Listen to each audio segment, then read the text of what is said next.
Right, I'm lucky enough to be joined in the studio today by Alan Fletcher, otherwise known as Karl Kennedy. Thank you, but I'm the lucky one to be here. It's great to have you here. You're out of breath. We've been rushing, but I was speaking to the promoter just a little while ago because I've been trying to get to Belfast for so long, and he said he succumbed to student pressure to get us over here, which is fantastic because so many people have emailed me over the years, and people I've met in Melbourne who've come to visit Ramsay Street or whatever, who said, well, why aren't you coming to Ireland? What's the matter with you? and finally we got here, which is wonderful.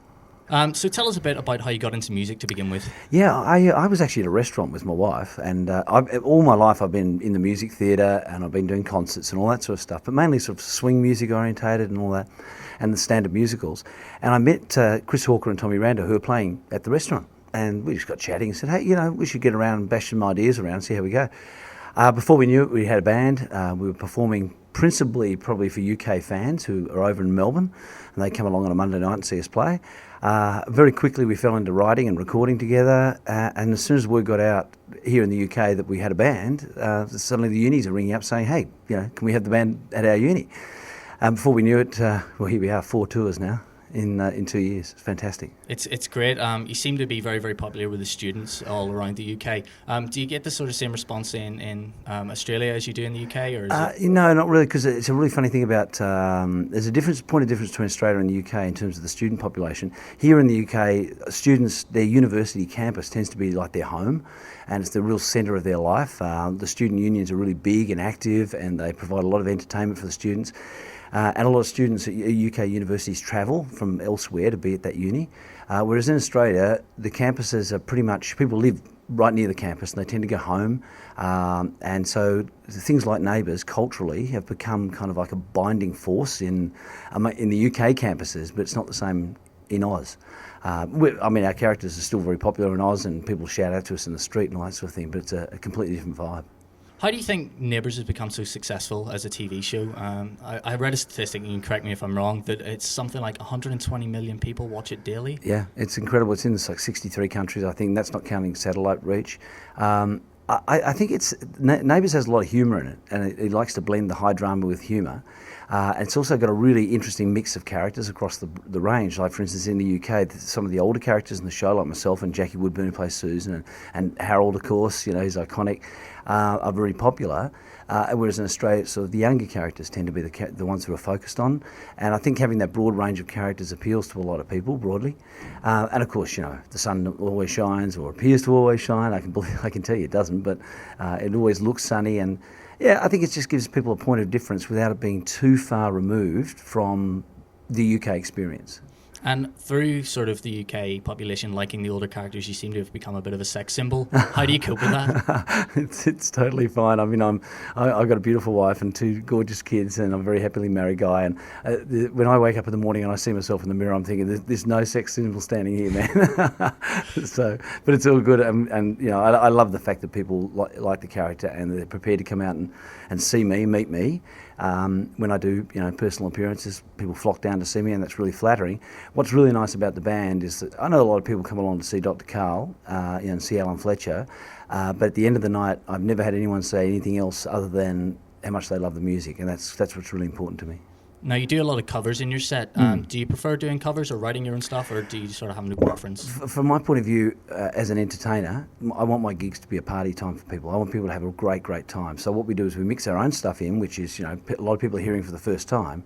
We mix that in, but I like to do songs that people are going to sing along with as well. I mean, it's music I love. It's Foo Fighters, it's Oasis, it's, Kaiser Chiefs, Franz Ferdinand, that sort of stuff. Stuff I love to play and sing.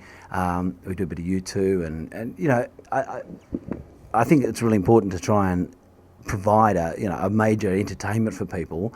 The day may come when Waiting Room tour and do only their own material, but that's a way off, I think. And do the rest of the members of the band get a little bit envious of the attention that you get?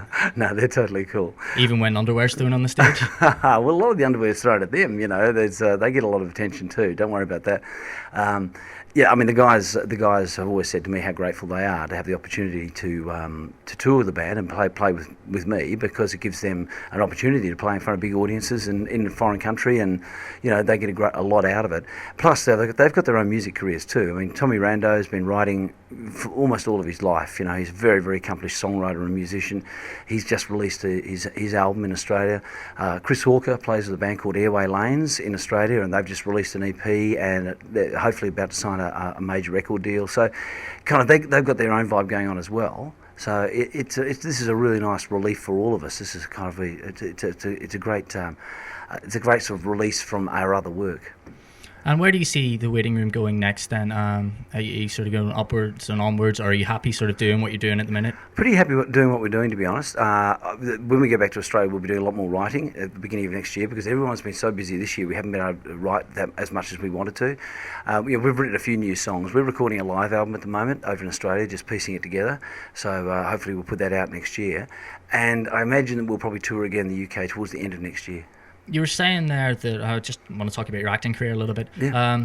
In Neighbours, your character, Karl Kennedy, sort of plays music in the show. Yeah. Was that your idea, or was that something the writers developed? No, well, way back when I started the show, you fill in a sheet of paper where they ask you what your hobbies are, so they try and get some idea of what they might be able to use in scripts.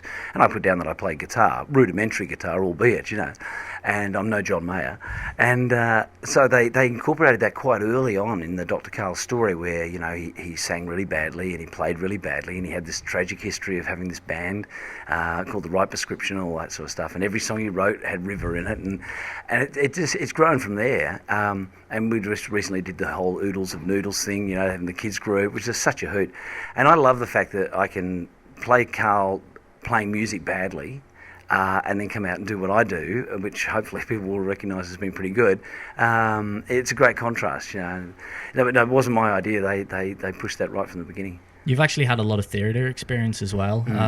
Have you had the chance to combine music with your theatre experience in the past? Well, I've done a lot of musicals, yeah. From very early on, stage shows like No Nanette and so forth. And just recently I played Professor Higgins, if you can believe it, in My Fair Lady.